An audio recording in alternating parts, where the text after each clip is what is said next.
আসসালামু আলাইকুম ওয়া রাহমাতুল্লাহি ওয়া বারাকাতুহু। প্রিয় দর্শক, সবাই কেমন আছেন? আশা করছি সবাই অনেক অনেক ভালো আছেন। আলহামদুলিল্লাহ, আল্লাহর রহমতে আমি অনেক ভালো আছি। দর্শক, আজকে আপনাদের সামনে খুব গুরুত্বপূর্ণ একটা বিষয় নিয়ে আলোচনা করব। গতকালকে আপনাদের সামনে আমি ওযুর বিধান নিয়ে আলোচনা করেছি। যারা ভিডিওটি দেখেননি তারা অবশ্যই ভিডিওটি দেখে নেবেন। আর আজকে আমার আলোচনার বিষয় হলো ওযু ভঙ্গের কারণসমূহ। এই বিষয়ে আপনাদের সামনে আলোচনা করব ইনশাআল্লাহ। এর আগে সকলের কাছে অনুরোধ জানাচ্ছি, সকলে অবশ্যই চ্যানেলটি সাবস্ক্রাইব করে দেবেন। অবশ্যই চ্যানেলটি সাবস্ক্রাইব করে দিবেন, ছোট্ট চ্যানেলটি, এবং অবশ্যই ভিডিওটিতে লাইক করে দেবেন, কমেন্টে আমি লিখে যাবেন বা আপনার মূল্যবান মতামত জানাবেন।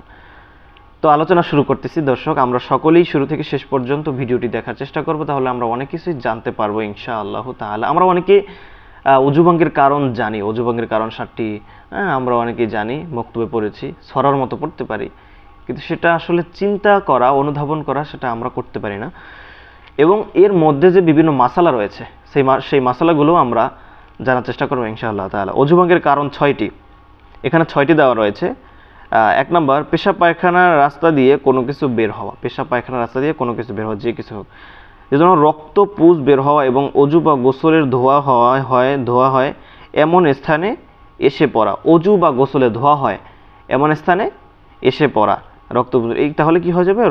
তাহলে ওযু ভেঙে যাবে। 3 নম্বর, মুখ ভরে বমি হওয়া। অল্প বমি ওযু ভঙ্গের কারণ নয়, আর বেশি অর্থ এই পরিমাণ যা মুখের ভিতরে ধরে রাখা সম্ভব নয়।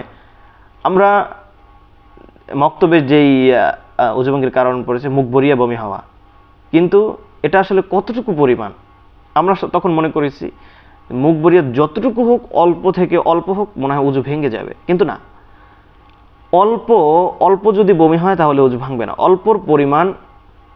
আর বেশির পরিমাণটা কি? বেশির পরিমাণ হলো আপনার এমন বমি হয়েছে যে আপনি সেটা মুখের মধ্যে ধরে রাখতে পারছেন না। মুখের মধ্যে এমন বমি হয়েছে সেটা আপনি মুখের মধ্যে ধরে রাখতে পারছেন না, তাহলে সেটা হলো বেশি বমি, সেটা বেশি বমি ধরা হয়েছে। আর এর কম হলে সেটা হলো অল্প বমির। তো এই জন্য যদি অল্প বমি হয় তাহলে ওযু ভাঙবে না, ওযু ভঙ্গের কারণ নয়। আর বেশি অর্থ এই পরিমাণ যে মুখের ভিতরে ধরে রাখা সম্ভব। 4 নম্বর, পূর্ণ শিথিল শরীরে ঘুমিয়ে পড়া। পূর্ণ শিথিল শরীরে যদি আপনি ঘুমিয়ে পড়েন তাহলে আপনার ওযু ভেঙে যাবে। যেমন চিত হয়ে, কাত হয়ে, এক নিতম্বের উপর বসে এবং কোনো কিছুতে এমনভাবে হেলান দিয়ে ঘুমানো যে তা সরালে পড়ে যাবে। এই জন্য কী করো? পূর্ণ শিথিল শরীরে ঘুমিয়ে পড়া। পূর্ণ শিথিল শরীরে যদি কেউ ঘুমিয়ে পড়ে, পূর্ণ শিথিল হয়ে গেছে। এখন ধরেন একটা খুঁটি কিংবা এমন একটা কিছুতে, এমন একটা বস্তুতে তিনি হেলান দিয়েছেন যেটা সরালে তিনি পড়ে যাবেন। যেটা সরালে তিনি পড়েন, গিয়ে এক নিতম্বের উপরে বসে তিনি কি করতেছেন? ঘুমাইতেছেন। ঠিক আছে? এরকম পূর্ণ শিথিল শরীরে ঘুমিয়ে পড়লে তাহলে তার ওযু ভেঙে যাবে। 5 নম্বর, বেহুশ হওয়া, পাগল হওয়া এবং মাতাল হওয়া।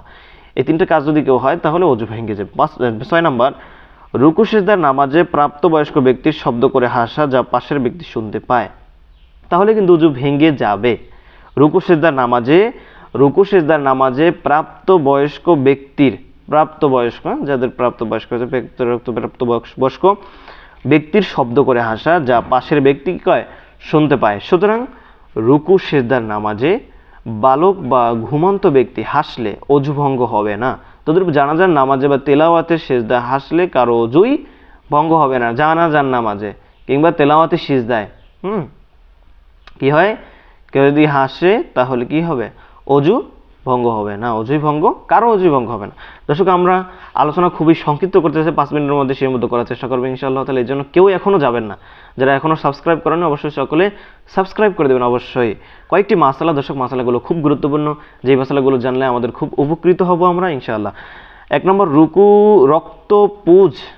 রক্তপুজ জখম থেকে গড়িয়ে বের না হলে, এই মাসালাগুলো কিন্তু আমরা অনেকেই জানতাম না। যারা জানি আলহামদুলিল্লাহ। রক্তপুজ জখম থেকে গড়িয়ে বের না হলে ওযু ভঙ্গ হবে না। এখন রক্ত আপনার এমন এই পরিমাণ এসেছে যে আপনার রক্ত শরীর থেকে বের হয়েছে, কিন্তু সেটা আপনার গড়িয়ে পড়ে নাই, সেটা আপনার কি করে নাই? গড়িয়ে পড়ে না, তাহলে কি হবে না? ওযু ভঙ্গ হবে না। কিন্তু যদি গড়িয়ে পড়ে তাহলে কি হবে? ওযু ভঙ্গ হবে। যেমন জখমের চামড়া তোলা হলো এবং রক্ত দেখা দিল বা ফুলে উঠলো, কিন্তু জখমের মুখ থেকে গড়িয়ে বের হলো না, জখমের রক্তপুঁজ বারবার তুলা দিয়ে মুছে ফেলার পর যদি মনে হয় যে না মুছলে গড়িয়ে বের হতো, তাহলে অজু ভঙ্গ হবে।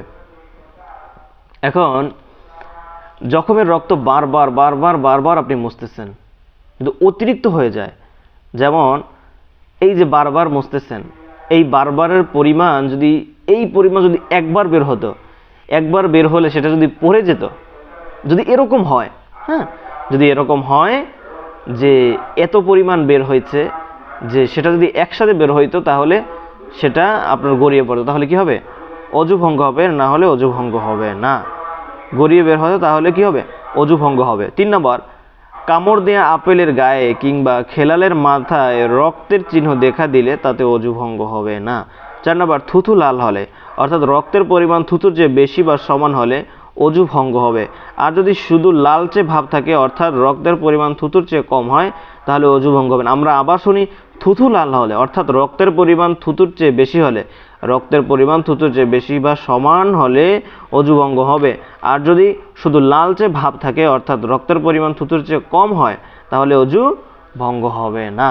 তাহলে সেটা আমরা অবশ্যই বুঝতে পারলাম যে আমরা ধরেন থুতু ফেলেছি, থুতু ফেলার পর আমাদের মুখ থেকে রক্ত বের হয়েছে। এখন সেটা যদি লালচে ভাব হয়, লালচে ভাব হওয়া সেটা যদি সমান হয়, হ্যাঁ, সমান হয় কিংবা সেটার চেয়ে বেশি হয়, কিংবা তার সমান হয়, তাহলে অজু ভঙ্গ হবে। আর যদি এর কম হয় তাহলে কি হবে না? অজু ভঙ্গ হবে না। 5 নম্বর, বমি যদি খাদ্য বা পানি হয় তখন কম বেশির প্রশ্ন। বমি যদি খাদ্য বা পানি হয় তাহলে কখন? কম বেশির প্রশ্ন। যদি রক্ত বমি করে তাহলে কম হোক বা বেশি, তাতে অজু ভঙ্গ হবে। এখন আপনি বমি করেছেন, শুধু রক্ত বমি করেছেন, সেটা কম হোক কিংবা বেশি হোক, সেটা কি হয়ে যাবে? অজু ভেঙে যাবে আর কি, অজু ভেঙে যাবে। তো এই ছিল আজকে আলোচনা। দর্শক, আপনারা সকলেই বুঝতে পেরেছেন। তো যারা দেখেছেন সকলকে অসংখ্য অসংখ্য ধন্যবাদ। হৃদয়ের গহীন থেকে সকলকে শুভকামনা।